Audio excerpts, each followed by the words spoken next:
আজ আপনাদের শোনাবো কেন ইরানকে আক্রমণ করে ইরানের রেজিম চেঞ্জ করা, ইরানের সরকার ফেলা কিংবা তাকে পরাস্ত করা যুদ্ধ করে অসম্ভব। আর এর পেছনে যে সবচাইতে বড় রহস্য তার নাম হলো দাফায়ে মোজাইকি অর্থাৎ মোজাইক ডিফেন্স সিস্টেম। এর আগে বাংলায় কোনো ইউটিউবার এখনো পর্যন্ত ইরানের যে মোজাইক ডিফেন্স সিস্টেম তার উপরে কোনো ভিডিও হয়নি। পদাতিক চ্যানেল প্রথম ইরানের এই শক্তির রহস্যর বিষয়ে গবেষণামূলক তথ্যভিত্তিক উপস্থাপন করতে যাচ্ছে। চলুন শুরু করা যাক। ডোনাল্ড ট্রাম্প তিনি দাবি করেছিলেন ইরান আক্রমণ করে আয়াতুল্লাহ খামেনির মৃত্যুর মধ্য দিয়েই তারা ইরানকে ডিক্যাপিটেট করবে, অর্থাৎ মুন্ডুচ্ছেদ করবে। ইরানের যে শাসন প্রণালী তার প্রধান সর্বোচ্চ ধর্মীয় নেতা আয়াতুল্লাহ খামেনির মৃত্যুর মধ্য দিয়েই তারা ভেবেছিল ইরান হুড়মুড় করে ভেঙে পড়বে তাসের ঘরের মতো, বালির বাঁধের মতো। কিন্তু হলো ঠিক তার উল্টো। ইরান যুদ্ধের 37তম দিনে এসেও ইরানকে আগের চাইতে বরং আরো বেশি শক্তিশালী দেখাচ্ছে আমেরিকা ইসরায়েলের চেয়েও। রহস্য একটাই, দেশ এক, কিন্তু সেই দেশের মধ্যে 31টি স্বতন্ত্র স্বাধীন সেনাবাহিনী মজুত আছে। আমেরিকা বা ইসরায়েল তারা যখন ইরানকে দেখেছিল একটি দেশের ম্যাপ হিসেবে, কিন্তু সেই দেশের অভ্যন্তরেই 31টি স্বতন্ত্র দেশ লুকিয়ে আছে। আর এই 31টি দেশের নিজস্ব সৈন্যবাহিনী, তার কমান্ড সিস্টেম রয়েছে। ফলে একটি প্রভিন্সের যদিও পতন হয়, ধরে নিলাম কথা তেহরান সিটি, তেহরান প্রভিন্সের পতন হয়ে গেল, সেখানকার সামরিক ব্যবস্থা সম্পূর্ণ অবলিটারেট করে দিল ডোনাল্ড ট্রাম্প। তারপরেও 30টি প্রভিন্স সম্পূর্ণভাবে সুরক্ষিত থাকবে। আর সেই 30টি প্রদেশ যখন এককভাবে যুদ্ধ শুরু করবে, তখন আমেরিকা যুক্তরাষ্ট্রের পক্ষে ইরানকে পরাস্ত করা, তার শাসন প্রণালীকে ভেঙে দেওয়া, ইসলামিক রিপাবলিকে ধ্বংস করা পৃথিবীর কোনো দেশের পক্ষে সম্ভব নয়। এই কারণেই ইরান পৃথিবীর একমাত্র সামরিক দেশ যার রয়েছে মোজাইক ডিফেন্স সিস্টেম।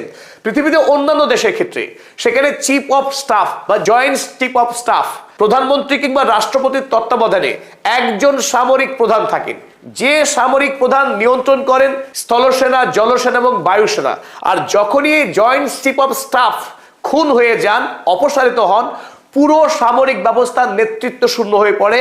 আর নেতৃত্ব না থাকার ফলে সেই দেশকে খুব সহজেই দখল করে নেওয়া যায়, সেই দেশের পতন ঘটে। কিন্তু ইরান এই ব্যবস্থাকে কবেই বিদায় দিয়েছে, তারা এক নতুন অভিনব পৃথিবীতে নির্বিকল্প এই ব্যবস্থা তারা গ্রহণ করেছে। ফলে ইরান পৃথিবীতে একমাত্র দেশ যাকে সামরিকভাবে যুদ্ধ করে পরাস্ত করা এক কথায় অসম্ভব। চলুন এবার আমরা বুঝে নেওয়ার চেষ্টা করি এই রহস্যময় মোজাইক সিস্টেমটা আসলে কি আর কিভাবেই বা এই মোজাইক সিস্টেম কাজ করে। সকলকে স্বাগত জানাচ্ছি, আমি অধ্যাপক আব্দুল হালিম। চলুন শুরু করা যাক। 28 তারিখ আমেরিকা এবং ইসরায়েলের যৌথ বাহিনী যখন তেহরান আক্রমণ করলো, সেই প্রথম দিনই শহীদ হয়েছিলেন ইরানের সর্বোচ্চ ধর্মীয় নেতা আয়াতুল্লাহ আলী খামেনেই এবং তার সাথে দেশের আরো গুরুত্বপূর্ণ প্রায় 30 জন নেতৃত্বের মৃত্যু হয়েছিল। আর সেদিনই সারা পৃথিবী ধরে নিয়েছিল ইরানের সম্পূর্ণ পরাজয় হলো, ইরান ধ্বংস হয়ে গেল আমেরিকার একদিনের আক্রমণেই, জায়নবাদী ইসরায়েলের একদিনের চক্রান্তেই সব শেষ হয়ে গেল ইরানের। তেমনটাই দাবি করেছিলেন ডোনাল্ড ট্রাম্প 1 মার্চ তার ট্রুথ সোশ্যাল মিডিয়াতে। তিনি দাবি করলেন Khamenei one of the most evil people in history.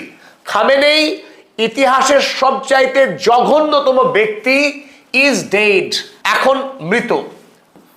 Not only the death of Khamenei, but the country has been. তিনি বললেন খামেনেইর শুধু মৃত্যু হয়েছে তাই নয়, ইরান রাষ্ট্রের মৃত্যু হয়েছে। তিনি একরকম দ্বিতীয় দিন আমেরিকা ইসরায়েলের বিজয় এবং ইরানের পরাজয় ঘোষণা করে দিলেন। ইরান রাষ্ট্র সম্পূর্ণরূপে ভস্মীভূত হয়ে গেছে, ধ্বংস হয়ে গেছে। এবার শুরু হবে আমেরিকার বিজয় পর্ব। ইসরায়েল এবং আমেরিকা মিলিতভাবে এবার লুণ্ঠন চালাবে ইরানের উপরে, তাদের পছন্দের মতো রেজা পেহলভিকে ক্ষমতায় বসে রাজতন্ত্রের পুনঃপ্রতিষ্ঠা করবে এবং ইরানের মানুষের জন্য মুক্তি নিয়ে আসবে, এসব তিনি বলেছিলেন। আর এর উত্তরে আব্বাস আরাগচি দৃঢ় প্রত্যয়ের সঙ্গে জানিয়েছিল ইরানের না পতন হয়েছে না পতন হবে। কারণ ইরান সেই রাষ্ট্র যে রাষ্ট্রের পূর্বে আফগানিস্তান এবং পশ্চিমে ইরাক, এই দুই দেশেই মার্কিন যুক্তরাষ্ট্র সাম্রাজ্যবাদী আগ্রাসন করে দুই দেশের সরকার ফেলেছে। আর তখন ইরান পর্যবেক্ষণ করে দেখেছে কিভাবে এই দুই দেশের সরকার পতন হলো। আগামীতে ইরান যে মার্কিনদের হাতে আক্রান্ত হবে এ বিষয়ে ইরানিদের কোনো সন্দেহই ছিল না। তাই ইরানিরা জানতো যে ইরান আক্রান্ত হবেই, আর আমেরিকা ইরানকে আক্রমণ করে সরকার যাতে কোনোভাবে না ফেলতে পারে তার জন্যই তারা এই রহস্যময় মোজাইক ডিফেন্স সিস্টেমকে উদ্ভাবন করেছিলেন। আব্বাস আরাকচি জানালেন, bombing in our capital have no impact on our ability to conduct war. তেহরানে বম্বিং করে ইরানের যুদ্ধ করার শক্তিকে পুরোপুরি ধ্বংস করা যাবে না। কেন যাবে না তিনি আরো জানালেন, decentralised mosaic defence system enables us to decide when and how war will end.